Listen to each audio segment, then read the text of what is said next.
Welcome to Coaches Weekly. I'm CJ Selner here with head men's soccer coach Michael Arango. Coach, 1-1 week for you and your team. A nice win at Lakeland on Saturday, a tough one against Benedictine earlier in the week. Just your overall thoughts. I thought we came out and played very well against Benedictine. I thought it set the tempo for us for the rest of the week.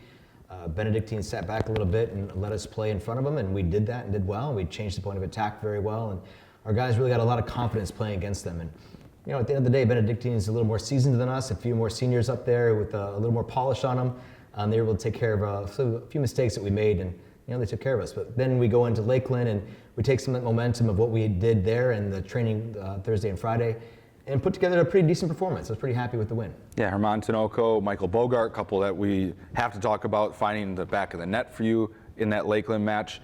Going on the road in the NAC is not an easy thing across almost all the sports here. Going to Lakeland is not an easy one. That's quite the trip. But picking up a win there, especially a young team, there's a lot of distractions when you head on a road, especially a long road trip. To go out and get a win there has got to be very positive and uplifting for you going forward. Sure. So for all these young kids, this is the longest trip most of them have ever had to go up, play a game, then come home.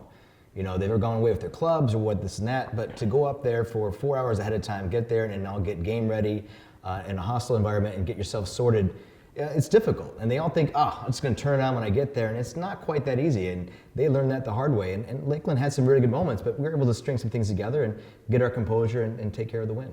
You keep talking about how mistakes have really been where these seasoned teams have taken advantage of you. I know you have been very high about your team. We talked about off camera where this team has developed a lot and they've taken their training very seriously, and where you started at August compared to now is way different.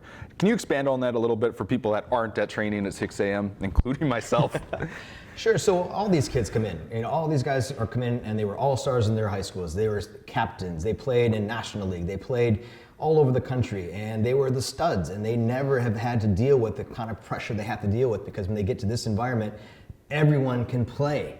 D3, D1 doesn't matter. Everybody's a baller.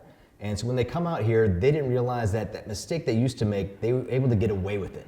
And all of a sudden, those bad habits are getting exposed in a hurry. And when you have a young team, you don't necessarily have that opportunity to see it in practice every morning. You have to go in and play the bigger teams. And when they get to show you, hey, welcome to being a man, this is what it means. And all of a sudden you're like, whoa, how'd that happen? And our guys have settled in and gone, okay, yeah, coaches weren't lying to us. It really does matter, these little touches, checking the shoulders, all those things come in and they really do matter. And they're taking it very seriously, and they're growing really fast, and it's been fun to work with them. You head into a week where these are two matchups that you want to get results from. You guys are still well alive in the playoff race for the NAC this season.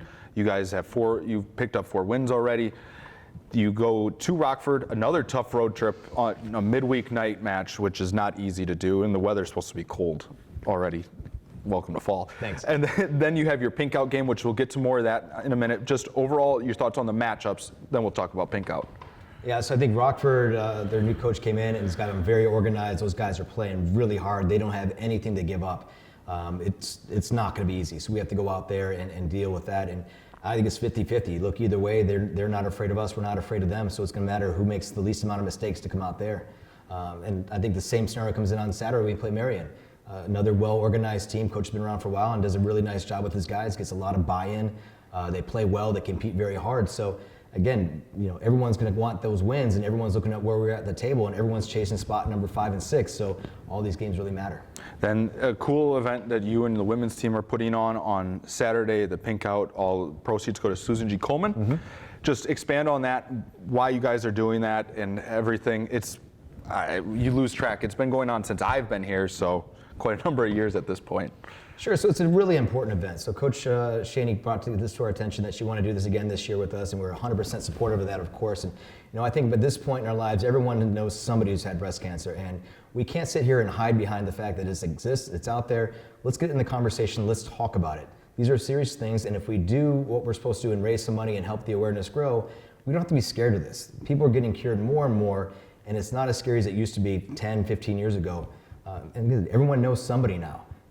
And so why can't we talk about it, and let's raise some money for it and bring the awareness out to the front. Well, good luck to you and your team this week. Look forward to seeing everybody out in the pink on Saturday. Cougar fans, there are 2 matches this week for our men's soccer team. They head to Rockford on Wednesday night, and then they will host the Pinkout game against Marian on Saturday afternoon. If you can't make it to the games, you can always find all the live links at cucougars.com/coverage. For head coach Michael Arango, I'm CJ Selner. Thank you for watching Coaches Weekly.